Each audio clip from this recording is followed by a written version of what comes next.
REITs, private equity, and the yield machine. Pensions wanted steady checks. Endowments wanted diversification. Family offices wanted tax-efficient income they could point to at quarterly meetings. Housing answered with a product that spoke their language. Enter the yield machine. REITs raising capital on public markets, private equity funds promising double-digit IRRs, and separate accounts that could swallow a whole neighborhood before lunch. The pitch was simple. Thousands of tenants, monthly rent rolls, professional management, inflation protection, and the fees and structures that turned it into a business plan. Follow one deal from the term sheet up. Senior debt sits at the base, cheap, big, and secured by the building. Above it, mezzanine debt or preferred equity plugs the gap with a higher rate and tight covenants. On top, limited partner equity chips in most of the cash, while the sponsor, the general partner, puts in a sliver and collects fees: acquisition, development, construction management, asset management, disposition. Every layer gets paid on time. Tenants pay the layers. Pro formas start with a target: a 15 to 18% IRR for a value-add fund, high single digits for a core plus REIT that still wants pop. Backfill the numbers. To reach those returns, revenue must climb faster than expenses, and the surest lever is rent. Not just base rent, other income. Amenity fees, parking, pet rent, storage lockers, smart locks, package lockers, trash valet, technology fee. Net operating income rises with each line item, and cap rates turn that into valuation on exit. The spreadsheet doesn't ask who uses the gym. It asks what the gym can charge. Value add became the house strategy. Buy a tired Class B building, walk units, drop quartz and stainless, slap on a name, and stage photos with a plant and a pour-over kettle. Then issue market reset letters. Sometimes 25%, sometimes 40%. If resistance shows up, offer concessions for speed. 6 weeks free if you sign now, while the asking rent prints the comp. Meanwhile, common areas get a Wi-Fi bar, a dog wash, and new paint. Insurance, taxes, and debt service fit if the rent roll climbs. Meanwhile, asset managers live by dashboards. Weekly lease velocity, renewal capture, delinquency, turn time, work orders. If a building falls short, the answer isn't lower returns, it's interventions, dynamic pricing software, revenue management that edges rents up based on move-in timing, unit exposure, and neighborhood comps. Staff get coached to sell upgrades. Tenants get coached to accept hikes. The goal is NOI growth. Community stability doesn't appear in the model, occupancy does. A micro-story from a Sunbelt complex. Maya, a server, gets a notice that her legacy rate will end. Her new rent is 32% higher. The letter offers an early renewal discount if she signs by Friday. She asks about staying in a smaller unit. The leasing agent says there's a wait list. Over her shoulder, a tablet shows a widget turning green when the new number hits the target. Maya packs on Sunday. REITs took the same logic public. Shareholders want dividends. To keep the payout smooth, managers bulk acquire and bulk upgrade. Scale matters: centralized maintenance, centralized procurement, and centralized pricing. 1,000 identical faucets become a cost story. 1,000 identical rent bumps become a yield story. Earnings calls talk about rent spreads on new and renewal leases, same-store NOI growth, and embedded mark-to-market opportunity. Translation: there's room to raise. Private equity funds chase speed. A 3 to 5 year hold means push rents fast, refinance if debt is cheap, or sell into a hungry market. Preferred equity offers a hard hurdle: pay us 10% before you eat. That pressure cascades downward. Sponsors schedule renovations like military logistics. 15 units down this month, 15 next. So renovated inventory hits the market right after concessions end. Tenants become timing windows in a Gantt chart. Behind the curtain, fee waterfalls flow regardless of tenant outcomes. Acquisition fees land at closing. Construction management fees arrive as invoices get approved. Asset management fees skim off effective gross income. Promote, the carry, kicks in after the hurdle. Even if an exit slips, fees keep the lights on. The only variable that can absorb shocks is rent, because payroll and debt won't bend. Meanwhile, another play grew: single-family rentals at scale. Funds bought entire subdivisions from builders, turned cul-de-sacs into rental portfolios, and applied multifamily systems to houses. Same revenue management, same fee lines. Pet rent at a backyard. Smart home fee at a deadbolt. Yard maintenance back-billed as resident responsibility. It looked like service, it posted like income. Human moments kept colliding with the model. A retiree gets a "we're aligning to market" letter and calls the number on the bottom. It routes to a call center 3 states away. The agent reads from a script. "We're happy to explore other options." The options are a 12-month at full rate or a 9-month at a higher rate. She puts the phone down and tries not to cry. Learned helplessness isn't policy, but the process produces it. What nobody knew at the time, outside the underwriting rooms, was how far software would push the boundary. Pricing systems learned to test the upper limit, to let a unit sit vacant if it meant the next lease would reset the comp for the stack. Vacancy became a tool, not a failure. Neighborhoods saw dark windows and thought the market had softened. The rents signaled otherwise. This was the moment everything changed. Housing turned into an income product engineered for predictability at scale. Professional management made operations efficient. Financial engineering made returns consistent. But the machine only worked if rents kept climbing. And when financing flipped from fixed comfort to floating rate risk, the pressure to turn the dial went from steady to urgent. Cheap debt, then the squeeze. Interest rate whiplash. Projects were born at 3 or 4% debt. That number lived in slide decks, bank term sheets, and council briefings. It made everything feel safe. Then rates doubled. Bridge loans that once felt like a short hop turned into tightropes. Debt service coverage ratios thinned. Lenders who'd nodded at lease-up plans started circling covenants in red.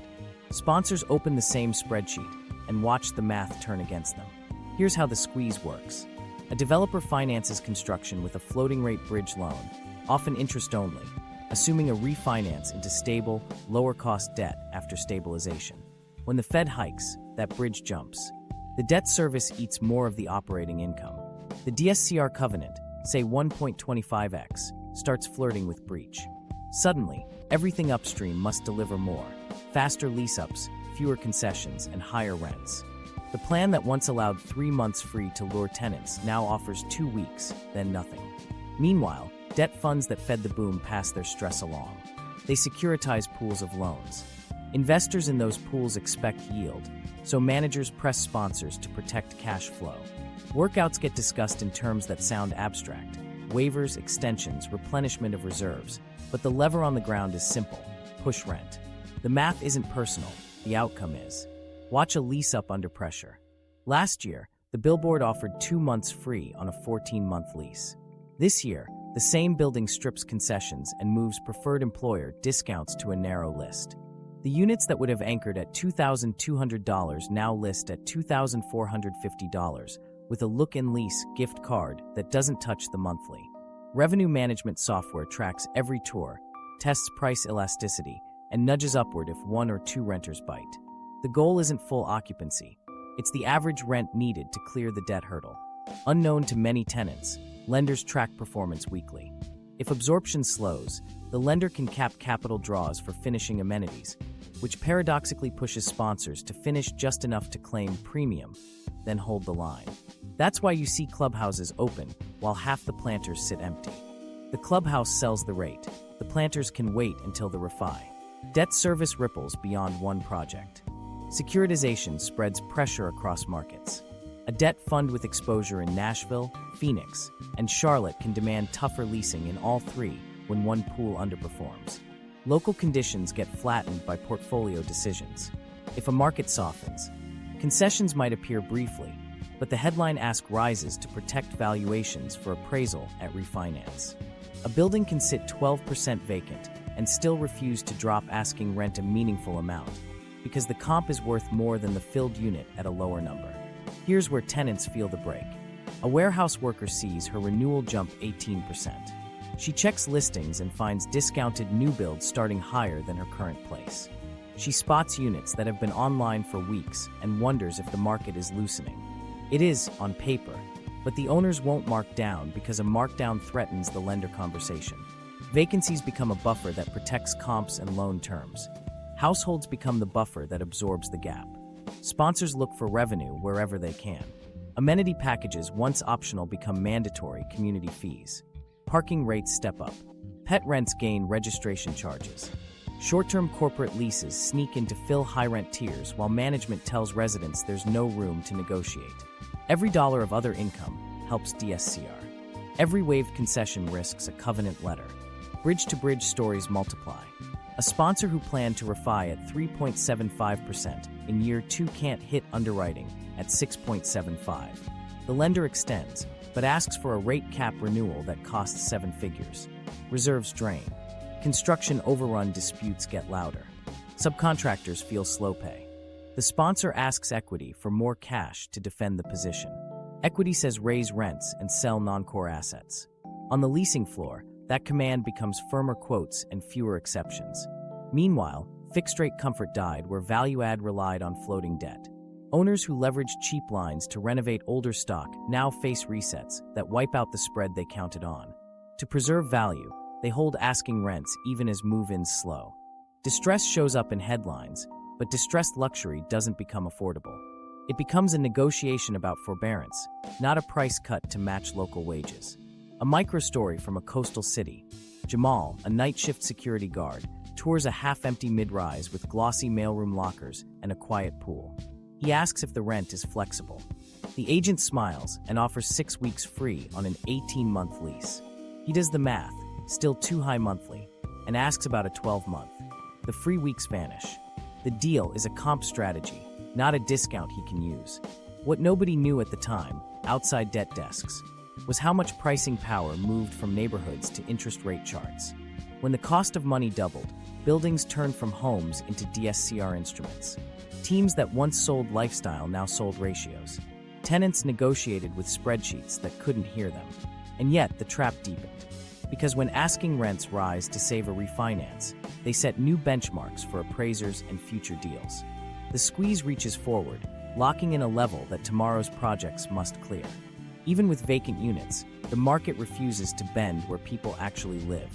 Add one more layer: zoning that makes smaller, cheaper forms illegal, and the pressure has nowhere to vent. Upzoning for who? Zoning rules that force expensive outcomes. Code decides shape, and shape quietly decides price. On a zoning map, colored boxes look neutral, but every line tells a builder which building types are legal, how long permits will take, and how much risk they must carry before a dollar of rent shows up. When code bans small, simple forms and channels projects into big, complex ones, the market doesn't deliver more housing. It delivers expensive housing by design. Start with the rules that seem harmless: minimum lot sizes and setback requirements. If you need a large lot to build a small building, the land cost per unit spikes before anyone lifts a hammer. A duplex on a 5,000 square foot lot could split that cost. A rule demanding 7,500 square feet per house blocks the split. Multiply that across a neighborhood and you've banned the missing middle, duplexes, triplexes, courtyard apartments that historically absorbed working-class demand without subsidy. Layer in height caps paired with floor area ratios. If the cap is low and the FAR stingy, you can't add enough units to spread fixed costs, architects, engineering, legal, impact fees, so the per-unit burden climbs. If the only way around it is a discretionary upzoning, you trigger hearings, design reviews, and time risk. Time risk is money. It pushes sponsors towards scale, because only a large project can survive 2 years of holding costs while committees debate window trim and traffic counts. Design review sounds like quality control. In practice, it's a gauntlet. Boards ask for revisions, facade changes, and material upgrades that raise soft costs and push builders to justify higher rents. Big operators can absorb months of redraws, small ones can't. Meanwhile, impact fees arrive as flat sums per unit, not per square foot. That punishes smaller units and rewards larger ones, a quiet nudge toward luxury one-beds over true starter homes. Parking rules skew outcomes even when cities try to modernize. Towers next to transit often get minimums waived, saving millions in structured parking. Small infill outside the core still faces 1 or 2 spaces per unit. On a narrow lot, that means excavation, mechanical lifts, or surrendering livable space to cars. The tower's balance sheet relaxes. The fourplex pro forma collapses. The result isn't just fewer small projects. It's none at all, which leaves only high-rent buildings to meet demand. Upzoning itself isn't a villain. Done right, it legalizes more homes across more lots. Done wrong, it creates islands where density is allowed only if developers chase premium rents to pay for everything the code demands. Wider sidewalks, public art, step-backs, bird-safe glass, on-site stormwater, and a retail shell that sits vacant for a year. Each requirement may have merit. Together, they require a rent level that filters out the people the policy claims to help. 3 days earlier, a council celebrated housing unlocked by raising heights on a few corridors. Unknown to them, across town, an owner of an aging courtyard building read the ordinance and called a broker. The dirt was suddenly worth more as a teardown because the new rules favored a mid-rise. A preservation buyer couldn't match a developer's number. 6 months later, notices went out. The replacement would have more units, and a rent floor that no longer matched neighborhood wages. Meanwhile, setbacks and open space ratios shrink what's rentable inside the envelope. Add elevator mandates at modest heights, acoustic requirements next to arterials, and green building checklists that add consultants. The safest way to carry that load is to sell luxury. Not because tenants demanded a golf simulator, but because code choices and approval risk require revenue headroom. If you miss by 10% on rent, the lender calls. If you exceed by 10%, the sponsor clears the hurdle. Guess which way the design leans. A micro-story from a bungalow street.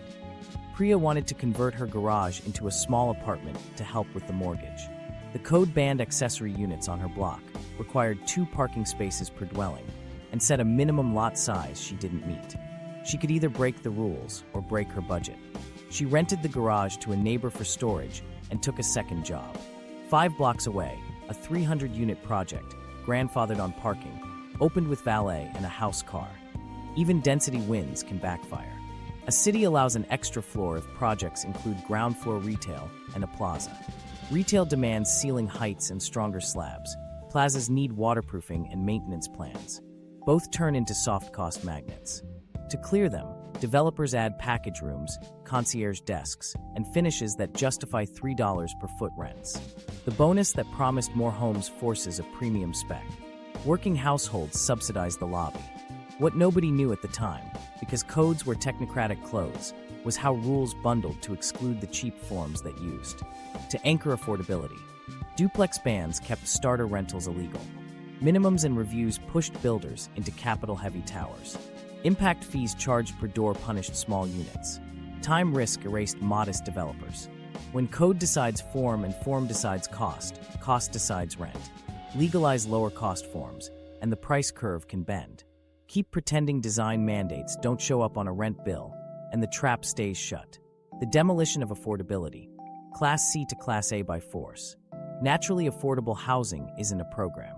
It's the aging garden apartment with creaky stairs, the courtyard fourplex with thin walls and thick neighbor ties.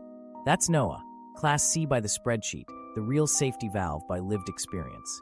When the yield machine met zoning tilt and rate stress, NOAA turned from home into opportunity, and the demolition of affordability began without a single wrecking ball at first. Stakes come fast. These buildings carry the workers who open diners, clean offices, and staff hospitals.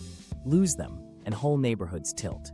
Lose enough, and a city's service economy frays. Meanwhile, investors spot a spread, buy at a low basis, polish the units just enough, and reset rents toward Class A comps. It's called value-add repositioning. On the ground, it's the eviction letter dressed as a renovation plan. Here's how the action unfolds.